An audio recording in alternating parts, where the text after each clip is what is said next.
तो second derivative check में further आगे बढ़ेंगे तो क्या आने वाला है, इसको डिफरेंशिएट कीजिए, कितनी वैल्यू आएगी 2, एक्स का डिफरेंशिएशन 1 और ये 0, तो d2i अपॉन dx स्क्वायर 2 आया। पॉजिटिव है निगेटिव है? पॉजिटिव है। क्लियरली आप देख सकते हैं यहाँ पर x रखने के लिए टर्म नहीं आया है। इसका डबल डिफरेंशिएशन हम लोग किया तो डबल डेरिवेटिव की वैल्यू कितनी आ गई 2। डबल डेरिवेटिव में कोई x का टर्म नहीं है तो कोई दिक्कत ही नहीं है। डबल डेरिवेटिव पॉजिटिव आया निगेटिव आया? पॉजिटिव। ग्रेटर देन 0 है। तो हम लोग क्या बोल सकते हैं, x इक्वल टू 3/2 वाली पोजीशन पे डेरिवेटिव की value, second derivative greater than 0 है और फर्स्ट डेरिवेटिव तो 0 करके आया ही है। तो क्या आप बोल सकते हैं ये मैक्सिमा की पोजीशन है या मिनिमा की? मिनिमा मिनिमा की पोजीशन। तो इस क्वेश्चन में जो ये मैक्सिमा पूछा गया है ये सही है कि नहीं है?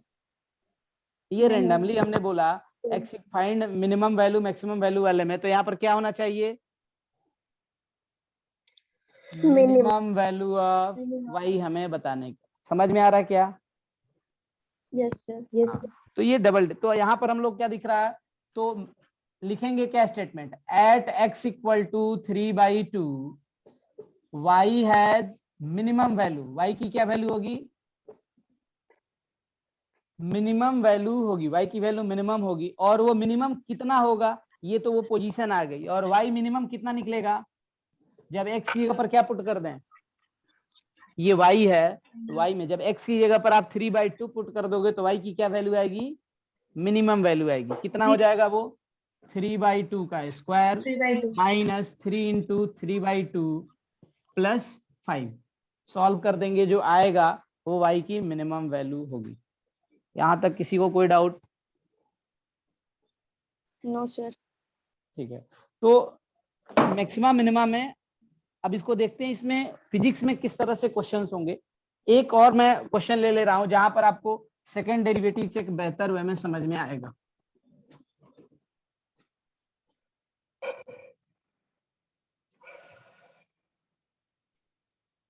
और पैरेलली आप साथ में करते चलिएगा ताकि थोड़ा पैरेलली मैं भी कर दूंगा क्योंकि टाइम भी बचेगा और उसमें जो पॉइंट्स बताने होंगे वो पॉइंट भी होगा।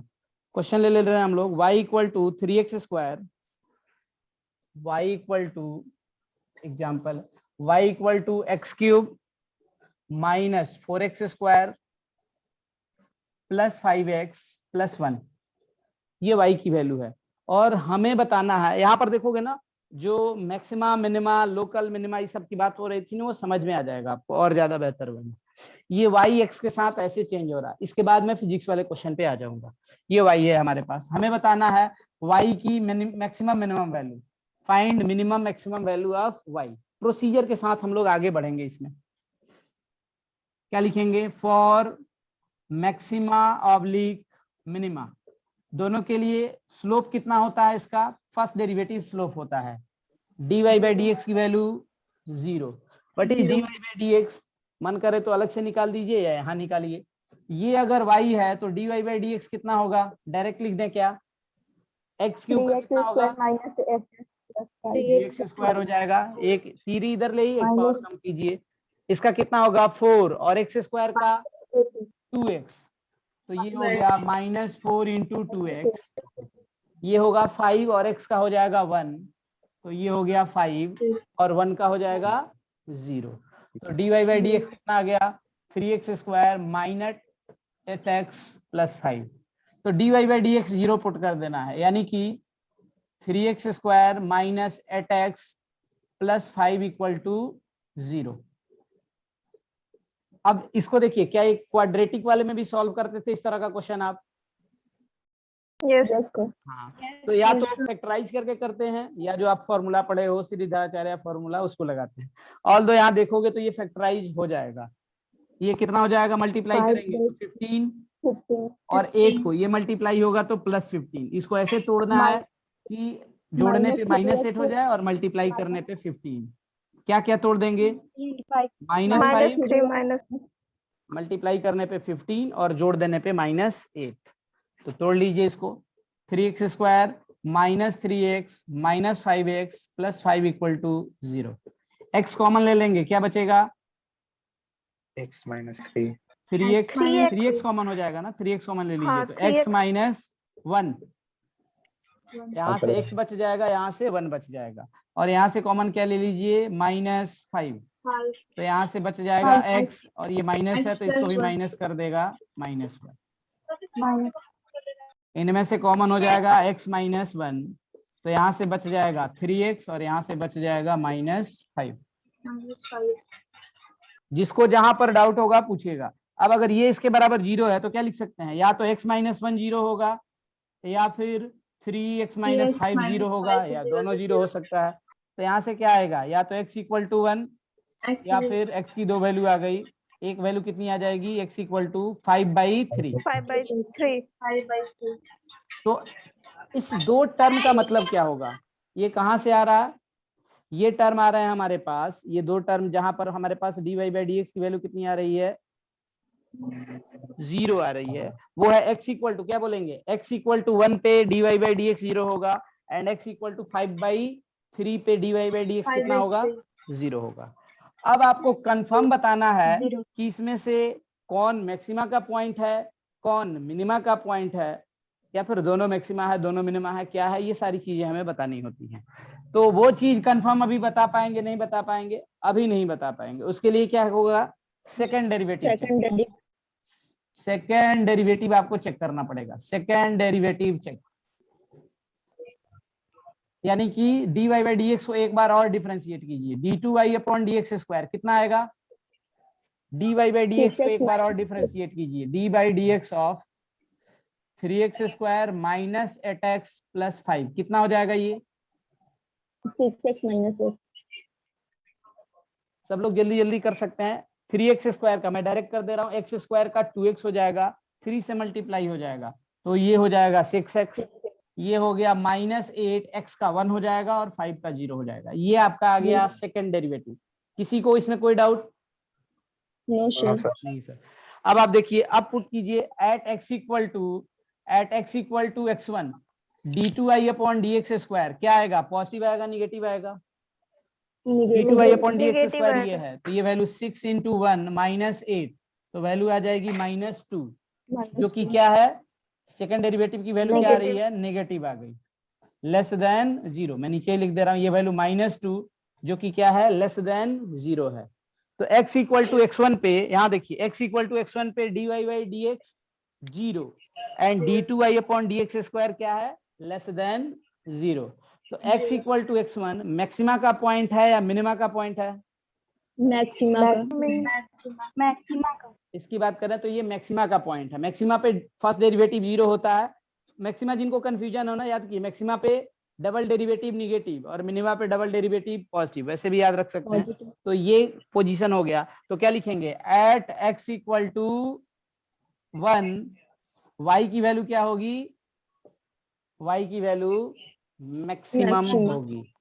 और लॉजिक क्या देंगे, because at x = x1 second derivative is less at than x = x1 dy/dx 0 है और d2y/dx² लेस देन 0 है। समझ में आ रहा है, इसकी वैल्यू भी निकालेंगे अभी हम लोग। अच्छा, अब बात करते हैं, ये तो सेकंड डेरिवेटिव आया ही है, x = 5/2 पे, एट x = 5/3 है, सॉरी 5/3 पे डबल डेरिवेटिव की वैल्यू कितनी होगी, 2। डबल डेरिवेटिव वैल्यू रखिए, तो ये हो जाएगा 6 × 5/3 - 8, ये कैंसिल आउट हो जाएगा 2 टाइम्स से, 5 × 2 × 5 10 - 8, तो ये वैल्यू होगी 2, जो कि क्या है, ग्रेटर देन ग्रेटर देन 0।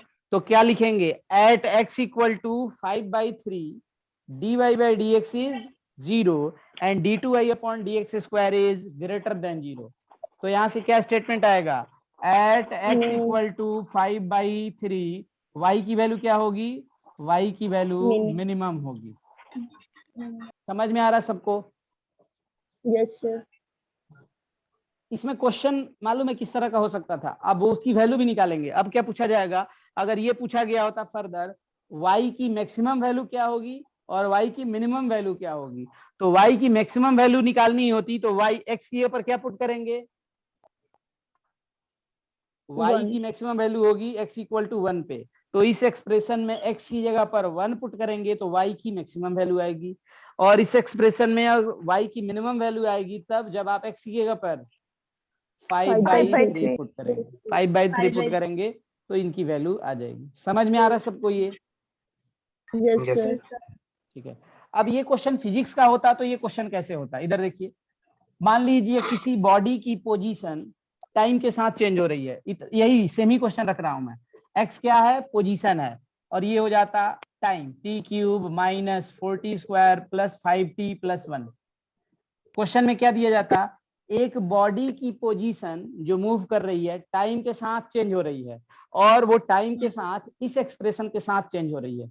जैसे अगर मैं पूछता आपसे t=0 पे पार्टिकल कहां पर है, t की वैल्यू 0 पुट कीजिए तो पार्टिकल x=1 पे है। अगर ये बॉडी इस डायरेक्शन में जा रही थी, ये x=0 है, ये x=1 है, तो t=0 पे, 0 टाइम पे, तो टाइम की वैल्यू 0 पुट कीजिए तो x की वैल्यू कितनी आएगी? 1। अगर मैं पूछूं 1 सेकंड के बाद बॉडी कहां पर गई है, तो एक वैल्यू पुट कीजिए तो ये हो जाएगा 1, ये 1 हो जाएगा, तो ये वैल्यू -4, तो 1 - 4 + 5 + 1 कितनी वैल्यू हो गई? 6 + 1 7 - 4, तो x की वैल्यू कितनी? 3।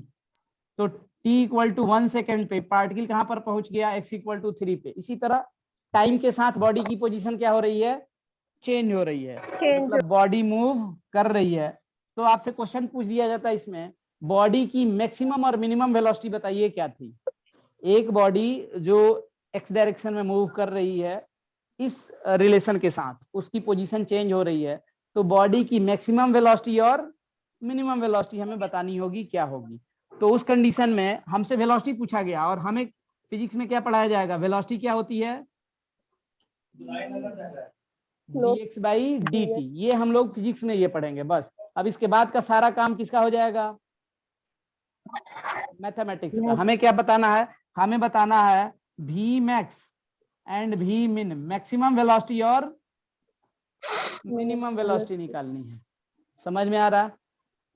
Yes sir. तो क्या करना होगा? हमें पता है कि वेलोसिटी होती है dx/dt,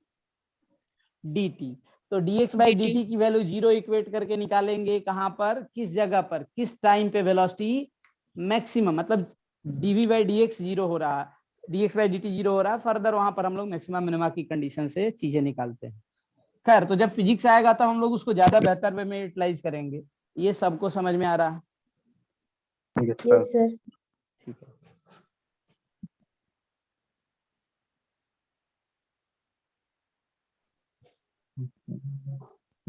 एक ट्रिग्नोमेट्रिकल वाला मैं टर्म दे रहा हूं, अब बताइए इसमें इसकी मैक्सिमम वैल्यू क्या होगी। जैसे y = sin x + cos x, y की वैल्यू ये है, हमें बताना है फाइंड, ये फिजिक्स में क्वेश्चन भी आएगा, बस y और x के ऊपर टर्म चेंज हो जाएगा। Find maximum value of y, y की मैक्सिमम वैल्यू बताइए क्या होगी। बन सकता है?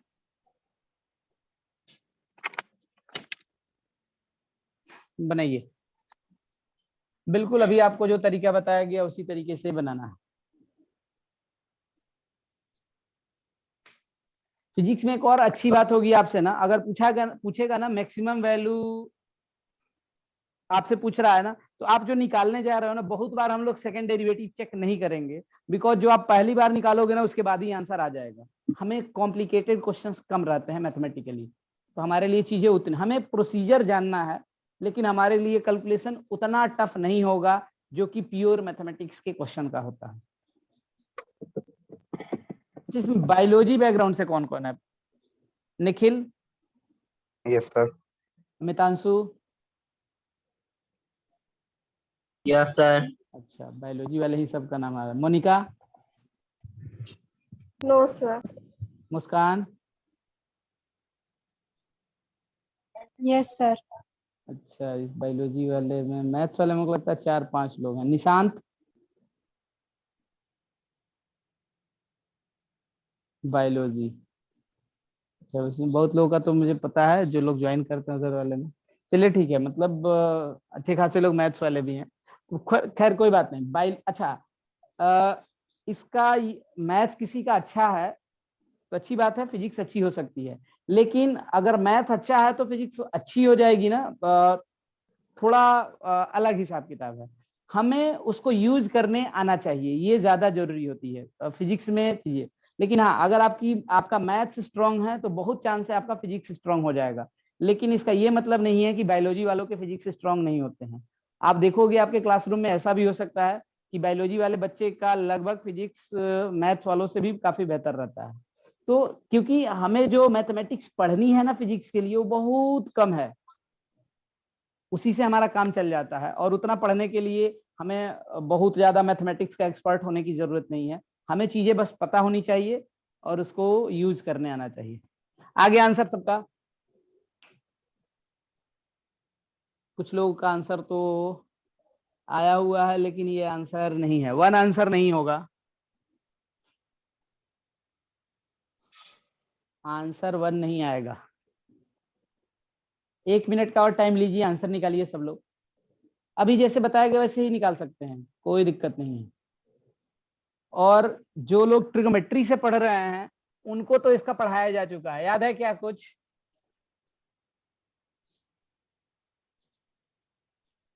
इसको सिंगल साइन कॉस में लिखना सिखाया गया है, वहां से भी इस तरीके के टर्म का आंसर निकाल सकते थे।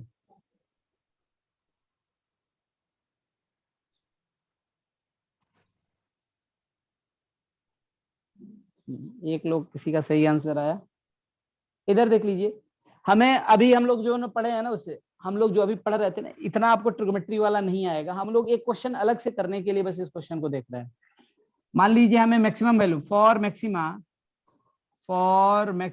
और मिनिमा, जो भी हमें मैक्सिमम वैल्यू निकालनी है, फर्स्ट डेरिवेटिव क्या होगा? 0, जो कि स्लोप होता है। dy by d x 0 put करेंगे। dy बाई डी एक्स कितना आएगा? इधर देखिए, ये y है तो what is dy by d x? कितना होगा dy by d x? D by d x of sine x plus cos x. Sine x का differentiation cos Cos x, sin x का डिफरेंशिएशन cos x, और cos x का differentiation minus sin x. Minus sine x. तो यहाँ minus लगा देंगे, minus sine x. ये हमारा dy बाई डी एक्स है। तो मैक्सिमा के लिए क्या हमें देखना है? dy बाई डी एक्स की वैल्यू कितनी? 0। dy बाई डी एक्स कितना हो जाएगा? cos x minus sine x, यही निकला है ना dy बाई डी एक्स। इसकी वैल्यू कितनी पुट कर दीजिए? 0। तो यहाँ से क्या टर्म आ रहा है? cos x equal to sine x. Sine x से दोनों तरफ डिवाइड कर दीजिए या cos x से डिवाइड कर दीजिए, जो भी चाहे। cos x से कर देंगे तो कितना हो जाएगा? ये 1, और ये tan x हो जाएगा क्या? या फिर ऐसे देखिए, cos x को इधर लेके चले जाइए, नीचे जाएगा तो sin x upon cos x tan x हो जाएगा।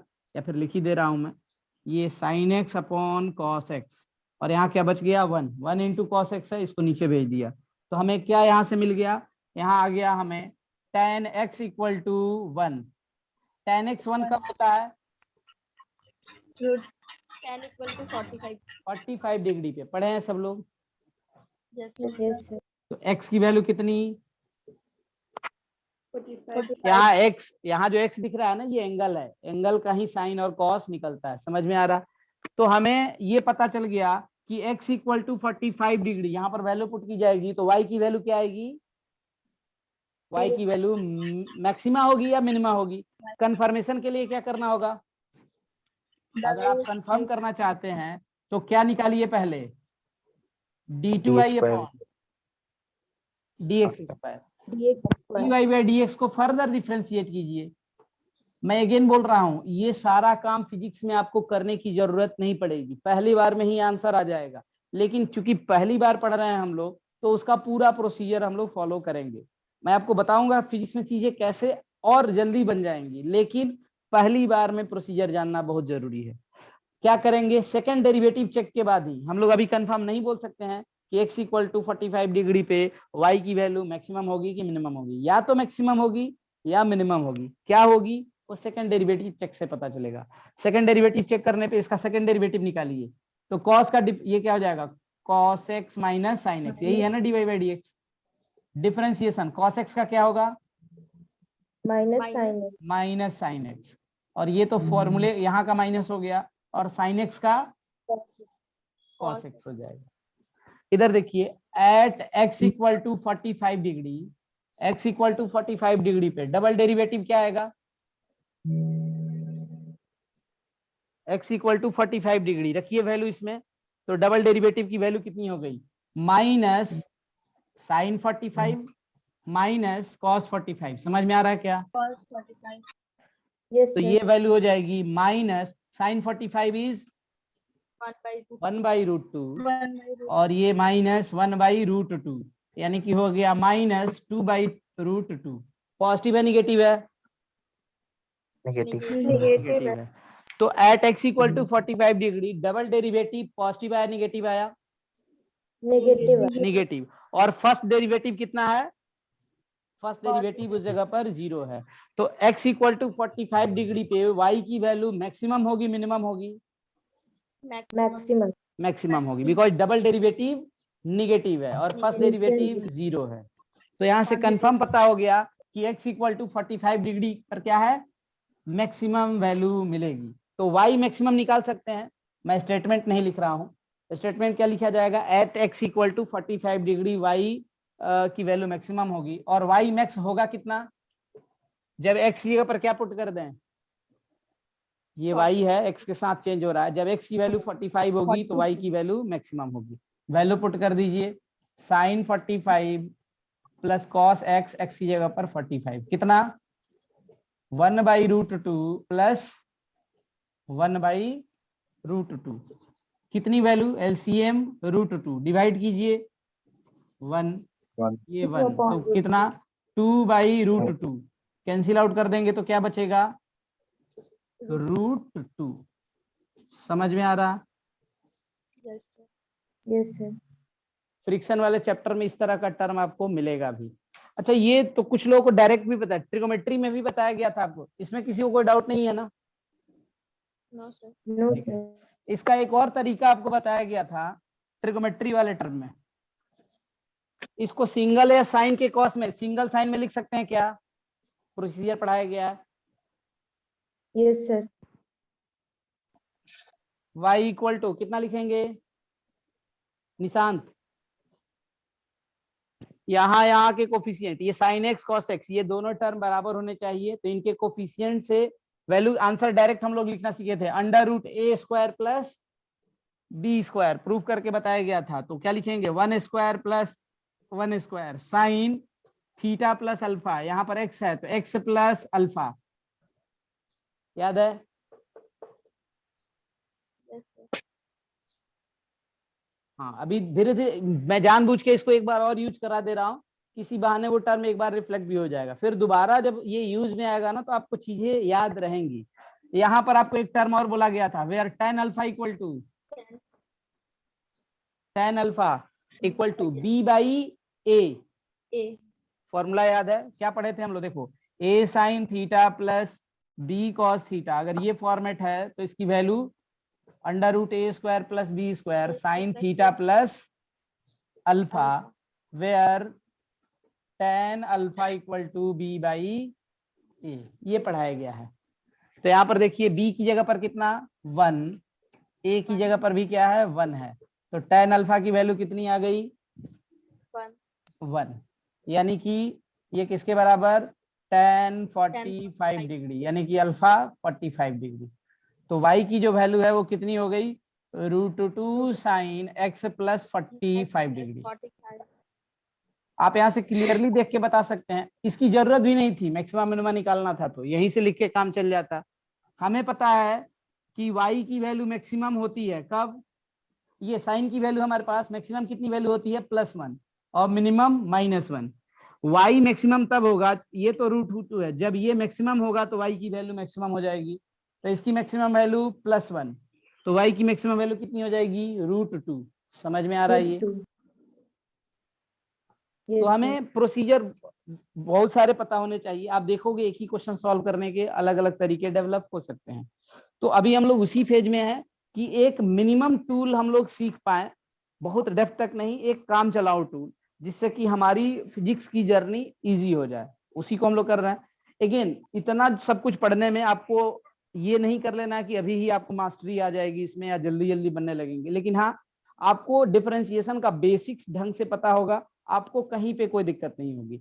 ग्राफ कोऑर्डिनेट में जो आपको पढ़ाया गया है स्ट्रेट लाइन, उसकी इक्वेशन लिखने आ रही है आपको, बहुत हद तक आपको ग्राफ वाले में दिक्कत नहीं होगा। ग्राफ में एक और टॉपिक में लास्ट में पढ़ाऊंगा, पैराबोला, बिकॉज उसकी जरूरत है। प्रोजेक्टाइल मोशन पढ़ेंगे, अलग अलग मोशन पढ़ेंगे, तो वो ये 3 चीजें आपको ग्राफ में बहुत हेल्प करेंगी, डिफरेंशिएशन, कोऑर्डिनेट का बेसिक वाला और बेसिक ट्रिग्नोमेट्री वाली चीजें।